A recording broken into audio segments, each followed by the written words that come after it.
The mystery of Devil's Tower in Wyoming. We know it's there and it looks magic, but have you ever wondered how it was formed? I mean, in the recent years, we have a new technique that is 3D printing, and that's how it really looks. But we definitely know it hasn't been 3D printed, so what has happened? And for the ones of you that are following my channel, I'll give you a little bit of a hint, because it could be something similar that is happening in Iceland. And some scientists are wondering, is this a volcano? Was it a magmatic intrusion? Or was it really the devil's work or aliens? Or what is it? So there's various theories and it's very, very interesting. So let's look into this. Maybe you have been there. Devil's Tower, it rises above the surrounding grassland and the ponderosa pine forests in Wyoming like a rocky sentinel. And the geologists have studied that mysterious formation since the late 1800s. And today they still wonder how it has formed. There is no common consensus yet. There is different theories, and we want to look into this because this is very, very interesting. So they agree on much of the tower's geologic story, but the theories differ on certain details about what really happened. So Devil's Tower is protected. It has been protected in 1906 for its scientific value, and it remains a place of scientific study and public wonderment, definitely. And we know that the tower is formed of rare ingenious rock, then something called phonolite porphyry, and it's the largest example of columnar jointing in the world. We'll get deeper into this, into these tongue breaker rock formations. In order to better understand the processes that have shaped the tower, we have to look back through Earth's history to a long time before this unique feature took place. But before we do this, where is the name coming from? What's the story behind this? So in ancient times, when something like this showed up, like strange rock formations that did display this regular pattern, like I said, looks like it's 3D printed. It's almost hexagonal sections that were sometimes then in ancient times explained as the work of a supernatural stonecutter. So maybe even the devil himself. So trying to build a wall or a palace for himself. So to the native Sioux people, the Devil's Tower in Wyoming, with its characteristic polygonal columns, was sacred. And some of their stories tell us how this mountain was formed, in their opinion. So a long time ago, a giant bear chased a group of children onto that mountain, onto Devil's Tower. And out of reach of the animal, the bear started to scratch the rocks with its claws, forming these joints, separating the single columns from the bottom to the flat top. So that's the story. And reportedly, Devil's Tower got its name from that legend. But why devil? That could have just been a translation problem, as weird as it sounds. So one interpreter once said, instead of bear, he said bad god. And then this later became devil. So it's probably more like Bear's Tower than Devil's Tower, because the bear was not the devil, wasn't it? But who knows, right? There was a Swiss physician and naturalist, his name was Konrad Gessner, and he explained the columns in his book that he wrote in 1565, and he said that's Latin, De omni rerum fossilium genere, so basically a compendium of fossils, gems, and metals. So now that we know where the name comes from, let's have a look at the area around Devil's Tower, such a popular tourist destination. So most of the landscape that is surrounding Devil's Tower is basically composed of sedimentary rocks. These rocks are formed from the solidification of minerals or organic material, and they're usually deposited by water or wind. So this process, it's known as deposition, is common, for example, in river deltas or in coastal areas. But this area is none of that, right? So many fossils are found in sedimentary rocks, providing us with clues about ancient ecosystems. So something must have been different there in ancient times. So there was a shallow inland sea. And so the oldest rocks that are visible in Devil's Tower National Monument Park were deposited in this shallow inland sea. And this sea has covered much of the central and western United States. Can you believe that? It's hard to believe if you look at that area. It's 225 to 195 million years ago. So there was dark red sandstone and maroon siltstone interbedded with stones like shale can be seen along the Belle Fourche River. And also we see oxidation of iron-rich minerals that are causing this red color that we see there of these rocks. So this rock layer is called the Spearfish Formation. You can see a picture here of these different rock layers so that you get a feeling what this is. And then what do we have above this Spearfish Formation? That's called the Gypsum Springs Formation. That happened when mineral-rich water evaporated. Then gypsum was left behind. So that was happening 195 to 136 million years ago, when the seas periodically retreated and then returned. So you see this rock layer here.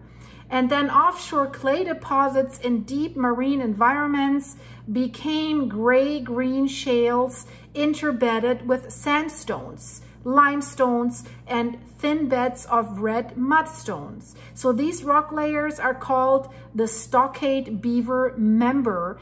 They're part of the Sundance Formation, also from the same time frame. So basically what has been happening such a long time ago, that seas retreated and they advanced, landforms developed and eroded again, new sediments were deposited approximately 50 to 60 million years ago. Tectonic pressures have climaxed within Western North America. They have uplifted the Rocky Mountains and the Black Hills. And at this time or shortly after, magma, that's molten rock, welled up towards the surface of the earth, intruding into the already existing sedimentary rock layers. If you're watching my channel, what's going on in Iceland, there are magma intrusions happening. What is a magma intrusion? That is basically magma that is trying to reach the surface, that is coming from some magma chamber, but doesn't make it to the surface. So it remains underneath the surface and then cools there. So it doesn't come to the top to come out there as lava. So a magma intrusion is when we have a magma chamber that is full and then there's too much pressure in it and it sends the magma on its way, and then the magma is looking for the way of the least resistance, where the rock is the softest or the most brittle, and then it goes there. It's a magma intrusion. And we can see formations like this in Iceland as well, and it really looks stunning. It looks like rods that are pressed together. So because of that, there are 3 formation theories for Devil's Tower. So definitely one thing is that geologists agree, and that is very, very interesting, because did you think that this is magma, that Devil's Tower is magma? That's a magma intrusion? Geologists agree that Devil's Tower at least began as magma or molten rock that was buried beneath the Earth's surface, a magma intrusion. So what they cannot agree upon because of that are the processes by which the magma cooled to form that tower, or its relationship to the surrounding geology of the area. That is still the mystery. So numerous theories have been suggested to explain how Devil's Tower was formed. But do they all make sense? So in the late 1800s, there were two geologists that did study Devil's Tower, Carpenter and Russell, and they concluded that the tower was formed by an ingenious intrusion. That's the forcible entry of magma through other rock layers, a magma intrusion. And based on their theory, later on, geologists searched for more detailed explanations. How exactly did that happen? So the most simple explanation for Devil's Tower is that it is a stalk, like a small intrusive body formed by magma, which then cooled underground and then later was exposed by erosion. So that's a very, very simple theory and kind of makes sense, right? In 1907, there were two scientists and they decided that Devil's Tower must be an eroded remnant of a laccolith. So now you might ask, what is a laccolith? It's a large mushroom-shaped mass of ingenious rock which intrudes between the layers of sedimentary rocks but does not reach the surface. Also magmatic origin. So when this happens, it produces a rounded bulge in these sedimentary layers above the magma intrusion. So the magma is coming and then it produces this bulge. So this theory, this idea was quite popular in the early 1900s when they did numerous studies on a number of laccoliths in the American Southwest. So this did make sense at that time. But then there were other theories. They suggested that Devil's Tower is a volcanic plug, or that it is the neck of an extinct volcano. So is it a crater? Is Devil's Tower a volcano? That would really be something, don't you think? So the limited evidence of volcanic activity is the problem, right? Like volcanic ash, lava flows, or volcanic debris. It's not visible there. So that's why this creates doubt that the tower was part of a volcanic system, because there's no evidence there. If you go to Iceland, you see these lava fields, the lava rocks everywhere, basically, right? You can see this in other areas that are volcanic. You can see lava fields in Oregon, well, everywhere, basically, where there's been volcanoes. It is possible that this volcanic material has simply eroded away over millions of years. In 2015, there was another geologist together with his colleagues, and they had their own theory about how this tower was formed. They compared it to a similar body formation in the Czech Republic. So their theory suggests that the tower is the result of it's called Mar diatreme volcano. So volcanic theory again. So these types of volcanoes form when magma encounters groundwater beneath the Earth's surface. So then the superheated water that is heated up by magma, it becomes steam. Look at what's happening in Italy right now, Campi Flegrei, where they have the Solfatara caldera with these hot steam fumaroles that are coming out of the ground. Magma is heating up everything, right? So the steam expands explosively. Yeah? If magma mixes with water, that's always explosive. And that creates a crater on the surface. Yeah, I can follow their theory so far, but still, does this explain the look of the tower? Let's continue. Then they're saying, once that explosive crater is formed, the crater fills with lava, which cools and solidifies into a dome structure. Yeah, we have seen like the lava domes, the craters, but Devil's Rock, does that look like that? I don't know. But here comes their other theory. Erosion wears away portions of the dome to create the tower as we see it today.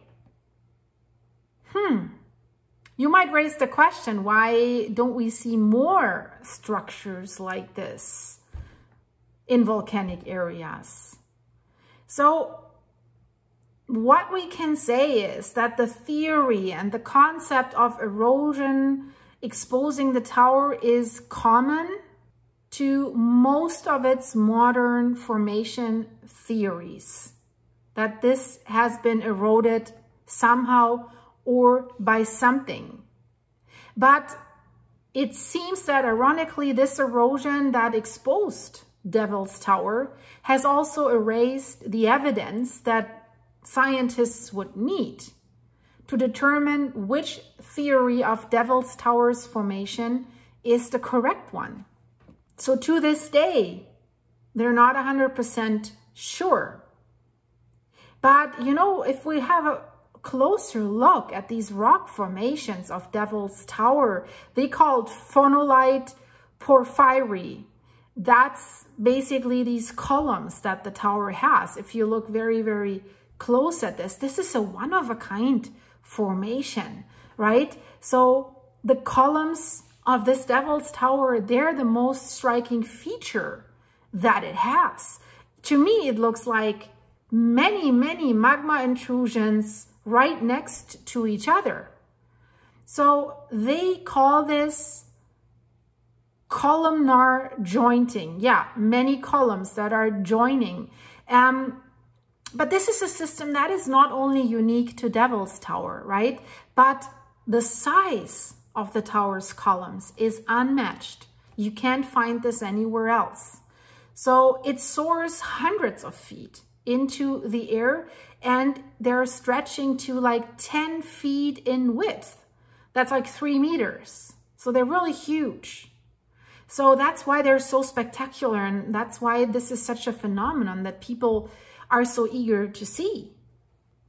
And we've seen something like this in Iceland, and we know that like column formations like this occur only in ingenious rocks, and ingenious rocks originate from lava, either on the Earth's surface or from magma. It's called magma if it's below the Earth's surface. So something volcanic is definitely involved.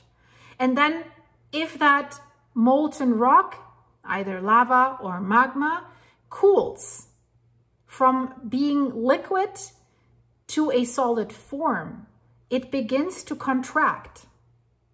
And this contraction stresses the cooling rock, which then begins to crack. And these cracks radiate out from stress points. And that's why they're forming these hexagonal, that means 6-sided shapes. These interesting shapes. Because these columns are so large at Devil's Tower, they are a little bit more irregular in shape than in other areas where we find these types of rock formations, probably because they are so large. Also, there are many like 5-sided pentagonal columns on the tower, and scientists are uncertain what is causing this variation in shape. So there's another mystery that is still not solved to this day. We can see stuff like this, for example, in California. It's called Devil's Postpile National Monument. These columns are similar, right? And they are found elsewhere in the world as well. But what is unique to Devil's Tower is this columnar jointing. And that's the largest example of this jointing in the world that we have ever seen. And that's why they call it a geologic phenomenon. So if you look at the whole area around Devil's Tower, one thing is for sure that erosion has dramatically changed the area around Devil's Tower. They think that Devil's Tower was formed around 50 million years ago, and that it was 1 to 2 miles below the surface. It wasn't even exposed or visible, which makes sense if it's magmatic, if it has a magmatic origin. So somewhere between like 5 and 10 million years ago, that's the estimation, that erosive forces began to expose Devil's Tower. And then they say these forces, as we discussed, particularly the forces of water, have carried away the sedimentary rocks that were above Devil's Tower and around Devil's Tower. So the harder, ingenious rock of the tower is more resistant to erosion and wasn't carried away that much. And so as a result, these gray columns of Devil's Tower began to stand out above the surrounding landscape because everything else was carried away. So, but rain and snow, they continue to erode the sedimentary rocks that surround the base of Devil's Tower to this day. And then there's a river, it's the Belle Fourche River, that carries away the debris. So very interesting system that Mother Nature has built there, carries away the evidence, right? So more of Devil's Tower will be exposed. But at the same time, while this is happening, sadly, the tower itself is also slowly being eroded over time. Where is evidence for this? Evidence is visible on the tower if you're there. It can be seen in the large boulder field of broken columns that you see at the base of the tower. And also many other rocks on the hillsides below Devil's Tower. So you can see things are crumbling. But we know that small rocks are falling from the tower regularly. But no one has ever witnessed that a significant column would fall down. So nobody has seen that. So that's why, guys, I call this the Mystery Tower. The geology of the Devil's Tower retains a bit of mystery for the visitors that come to see it, but also still for the scientists. And many of the ideas that surround the formation of Devil's Tower are understood today. The wonder of this place has captivated people for thousands of years and captivates them to this day today. And I'm one of them, I have to say. So I hope you liked this video about Devil's Tower. If you do, please leave it a like, share it with your friends, and subscribe if you're new here. I would love to see you on a regular basis, guys. Thank you so much for watching. Thank you for supporting my channel, and I hope to see you very, very soon. We're waiting for the volcano in Iceland to come up with something. It's a little bit overdue, we could say. So check out my update about this here in the end screen and all the other videos as well. Thank you so much, guys. I see you soon. Bye-bye.